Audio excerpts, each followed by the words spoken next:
යෝ කොහොමද මගේ ආදර බර ජනතාව මොකද වෙන්නේ? ආදරේ සාදරේ පිළිගන්නා මගේ channel එකේ 37 වෙනි වීඩියෝ එකට.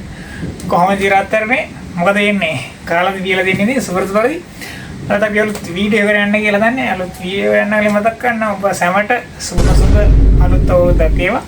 අපි මේ හම්බෙන්නේ මං හිතන්නේ මාස දෙකකින් විතර සෑහෙන කාලයකට පස්සේ වීඩියෝ දාන්න බැරිුණා නැත්නම් වැඩත් එක පොඩ්ඩක් ඉතින් කොහොමද ඉතින් තොරතුරු ඔයාලගේ මොකද වෙන්නේ බලන්න කමෙන්ට් එකක් දාන්න අනිවාර්යයෙන්.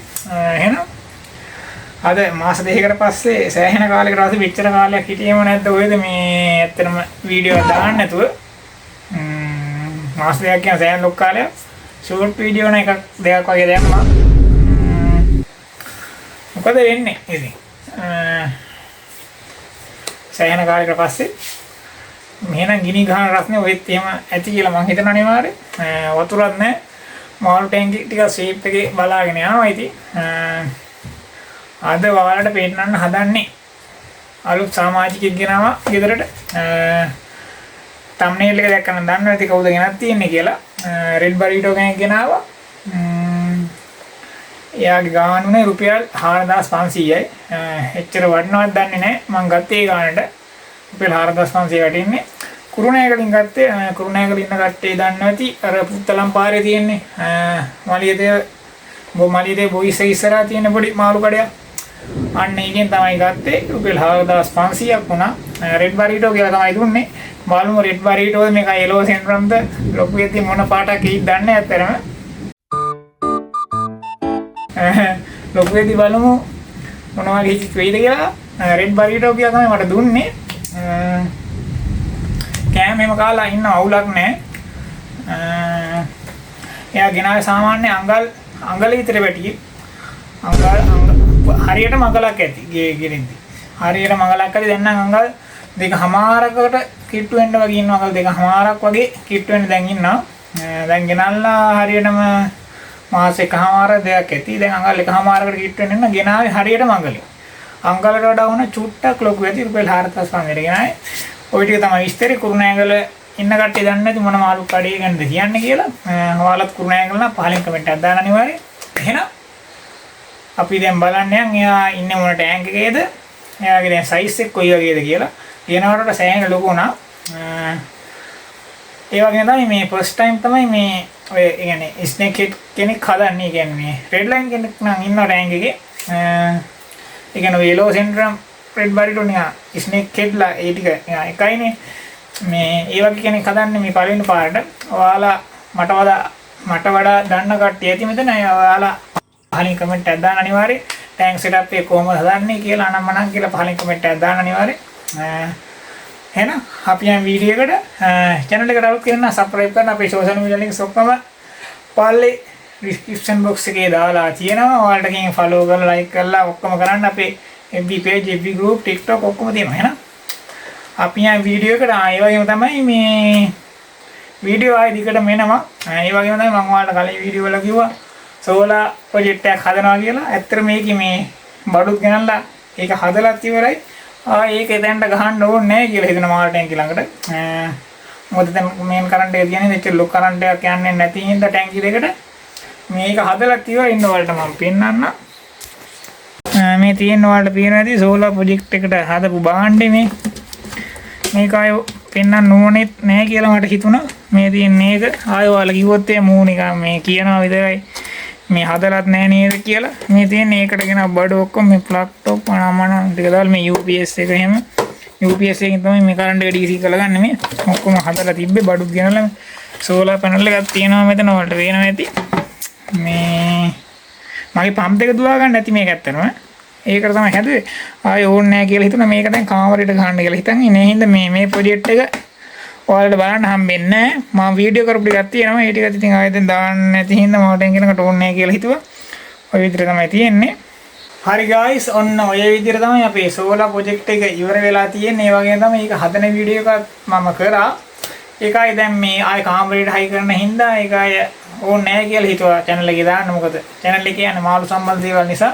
මේක මේ අපි මොන්ස්ටර් ටැංක් එක ළඟට තමයි හයි කරන්න හිටියේ. එතෙන් හයි කරන්න මම දාන්න කියලා හිටියේ ප්‍රොජෙක්ට් එක මේ වීඩියෝ එක. මේ දැන් ඉතින් ඒක එතන හයි කරන්න නැති නිසා මේ කාමරේටම හයි කරන හින්දා මේ ආය ඔයාලට ඕනේ නැහැ කියලා හිතුවා පෙන්නන්න. එහෙනම් එච්චරයි කියන්න තියෙන්නේ. ආය වගේම කියන්න ඕනේ අපේ පැලඩ ඒරියා එක එනවා. ඒකේ ග්ලාස් ගෙනල්ලා ගම් ගෙනල්ලා තියෙන්නේ ඒක හදන්න ඕනේ. ඒ ප්‍රොජෙක්ට් එක අනිවාර්යෙන් දානවා. ඒකට බඩු ඔක්කොම ගෙනල්ලා තියෙන්නේ. මේ ඔය විදිහට තමයි වැඩේ වෙන්නේ. එහෙනම් මේ අපේ රෙඩ් බරිටෝ එක්කෙනාගේ ටැන්ක් සෙටප් එක කොයි වගේ තියෙන්නේ කොහොමද දැන් තියෙන්නේ කියලා අපි යම් බලන්න. එහෙනම් අපි යම් වීඩියෝ එකට රත්තරනේ.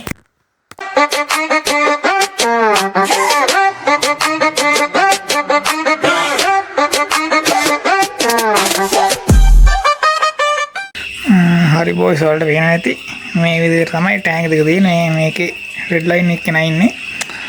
මෙයාගේ වීඩියෝස් නම් කලින් දැකලා තියවලා. අරකින්න අපේ රෙඩ් බරිටෝ එක්කෙනා මේ ඉන්නේ. මේ තියෙන පේනවාදී මෙයා දැන් අපේ මොස්ලි ටැන්ක් එකට දාගන්න පේනවාදී ටැන්කේ සයිස් එකත් එක්ක කොච්චර ලොකුයිද කියලා. මේකට තියෙන අර ස්පොන්ජ් ෆිල්ටර් එක විතරයි තියෙන්නේ. මේක දැන් ඇත්තටම මදි. මේකට පේනවාදී මේ ජරාව එහෙම යට තියෙනවා ටික. මෙයා දැන් ටැන්ක් එක මාරු කරන හින්දා ටෙම්පරරි මේක කොහොමද තින්නේ පේනවා ඇති සයිස් එක කොච්චර ලොකුද කියලා. දැන් අඩියකට කිට්ටු වෙන්න ඉන්නවා. අඩිය පැනලා ඇති සමහරක් විතර පේනවා ඇති වලට. මේ ඉන්නේ. මම ෆීඩින් වීඩියෝ වල අනිත් දැකලා ඇති. ඒ වගේ තමයි මේ තියෙන්නේ අපේ රෙඩ් බරිටෝ එක්කින ටැන්ක් එක. මෙයාව නේද වලට පෙන්වන්න ඉන්නේ. ඒ වගේ නයි ස්පොන්ජ් ෆිල්ටර් එක ඔෆ් කරලා දෙන්න. මොකද මේ වීඩියෝ එකට කරදරයි මේ පම්ප් එකේ සද්ද එන හින්දා. මේකට අර මේ සයිඩ් මේකත් මේ ෆිල්ටරේෂන්ස් තියෙන පම්ප් එකක් තමයි තියෙන්නේ මේ තියෙන්නේ. මොයාගේ තමයි මේකේ තියෙන්නේ. තියෙනවා ඉතින්.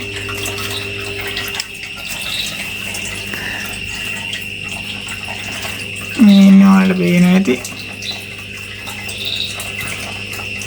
රෙඩ් බරිටෝ එක්කන මෙයා ගෙනාවේ අඟල් හරියටම අඟල් 1යි අඟල් 1යි කාලක් විතර තියෙදි තමයි මෙයා ගෙනාවේ.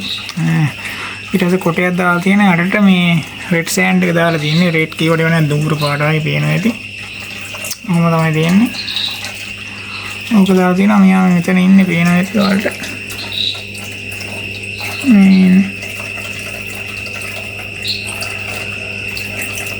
හරියට ફોකස් වෙන්නේ නැහැ. ඕම් පේනවා ඇති. මෙයා ටික බයයි වෙලාවකට.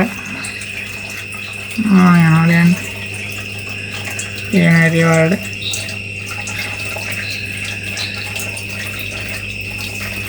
මෙයා කලින් ගෙනෙද්දි ගොඩාක් පොඩි දැන් නම් මේ ලොකුයි අඟල් 1යි කාලක් වගේ තමයි හිටියේ. හරියට අඟලකට වගේ ප්‍රමාණය තමයි හිටියේ මෙයා ගෙනෙද්දි. පේනද දැන් සයිස් එක කොහමද කියලා. එයා ටික බයයි යන්නේ මන් දෙයි කියලා නම්. ගෙනාපු දවසල නම් හොඳට හිටියා. දැන් පොඩ්ඩක් බයයි. පේනවා ඇති. කොහොම තමයි එන්නේ. පේනවා ඇති වලට. මේ ගාන හොඳ ඉන්නවා ඉන්නේ. මෙයත් කලින් බයෙන් දැන් නම් අර සාමාන්‍යයෙන් අපේ එහෙම තියපු ගමන් එනවා. මෙයත් කලින් ගොඩක් බයෙන් හිටියේ. අර දැන් ඊට සාපේක්ෂව දැන් පොඩ්ඩක් අර ඉන්න දඟලලා කරලා.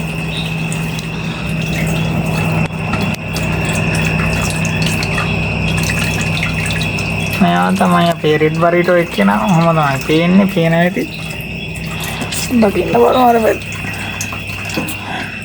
එයා ඉන්නේ අතන තමයි ඉන්නේ. පේනවා ඇති. ඒ වගේ මෙයාව ගත්තේ රුපියල් 4500ක් වුණා. මෙයා අපි බලමු මෙයා ලොකු වෙද්දී රෙඩ් බරිටෝ කෙනෙක් වේද යෙලෝ සෙන්ටර් කෙනෙක් වේද කියලා කියන්න බෑ. කඩේ කියන රෙඩ් බරිටෝ කියලා තමයි. බලමු කොහොම වෙයිද කියලා. ඔය විදිහට තමයි ඉන්නේ. දවස් දෙකකට තුනකට විතර සැරයක් වගේ තමයි කන්න දෙන්නේ. සාලිය මස් වගේ තමයි දෙන්නේ නම් මෙයාට නම්. එහෙනම් ඔය විදිහට තමයි තියෙන්නේ ටැන්ක් එක. තියෙනවා ඉතින්.